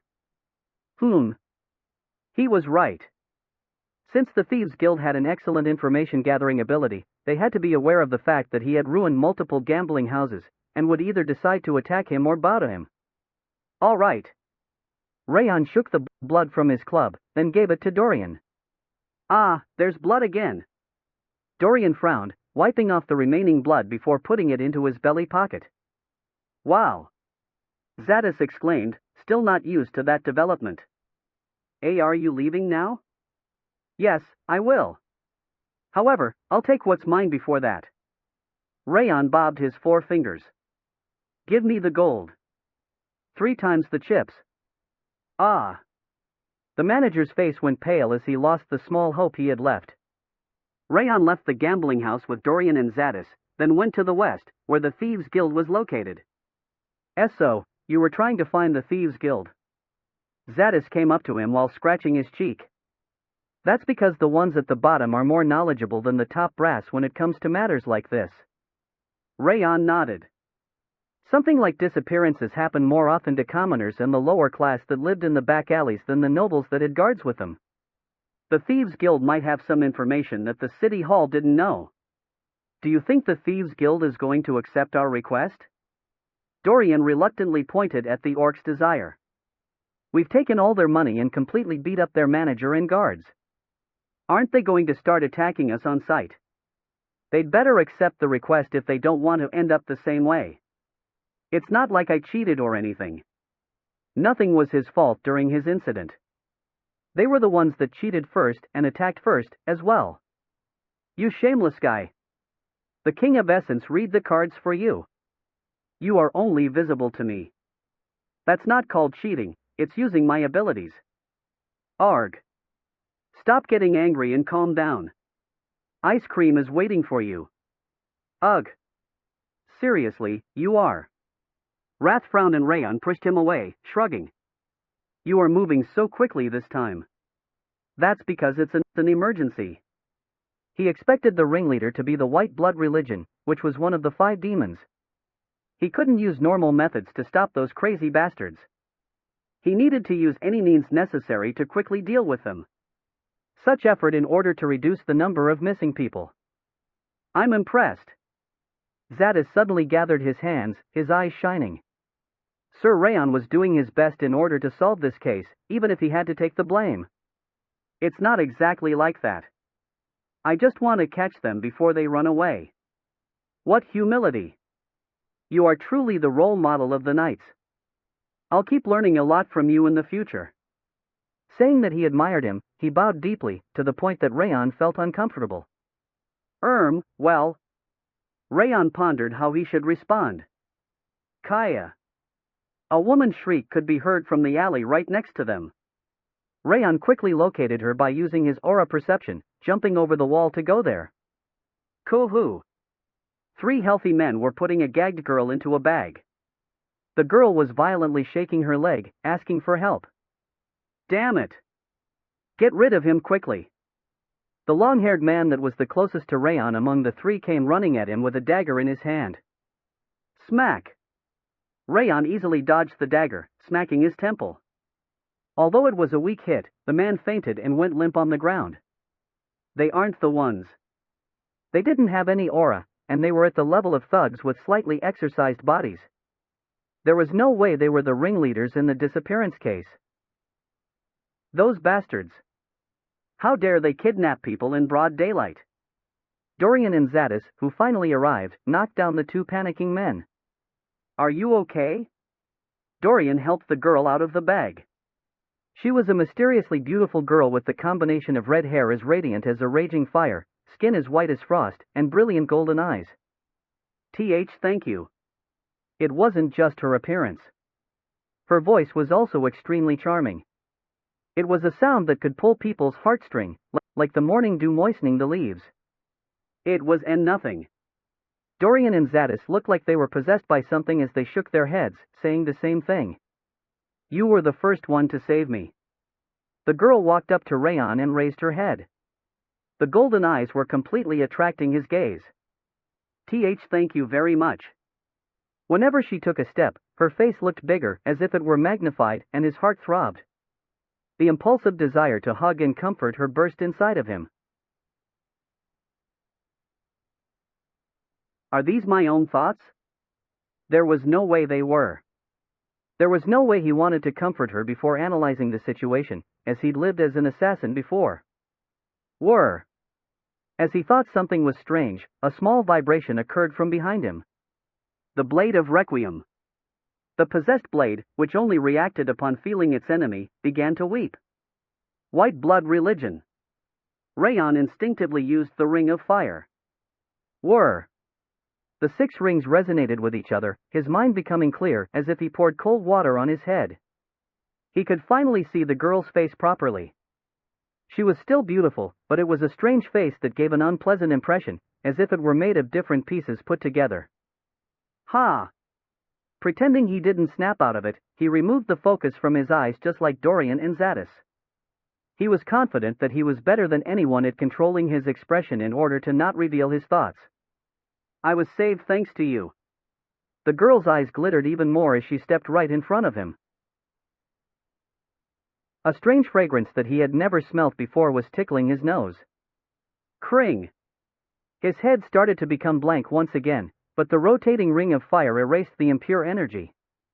It's nothing. Raon shook his head, making his response inarticulate as if he had perfectly fallen prey to the charm. I was so scared. The girl took one more step towards him. From a distance where he could reach her by stretching his arms, she extended her hands towards him, as if she wanted him to hug her. Ah! He opened his arms, following her intentions. The blade of Requiem's vibrations became more intense. He parted his lips, pretending to ignore it. Please die for me. She tried to pierce his heart with her hand, which shone white. Whoosh! It was fast and powerful enough that he wouldn't have been able to dodge if he weren't prepared for it, but he had already finished his preparations. He drew the blade of Requiem right before her hand reached the left side of his chest. Cling! The golden-yellow ghastly energy sparked from the crimson blade that slid smoothly from its scabbard, as if it were waiting for that moment. Slosh! The moment the white and yellow energies twirled with each other in a spiral, a forearm soared into the air, scattering white blood around it. Kaya! The girl grasped her severed arm, screaming like a monster. The murky blood gushing from her forearm gave off the impression that it was infused with white paint. So, you were from the white blood religion after all. I am sure you fell to the sorcery, but how? Raon shook the dirty blood from the blade of Requiem, smiling coldly. By being good.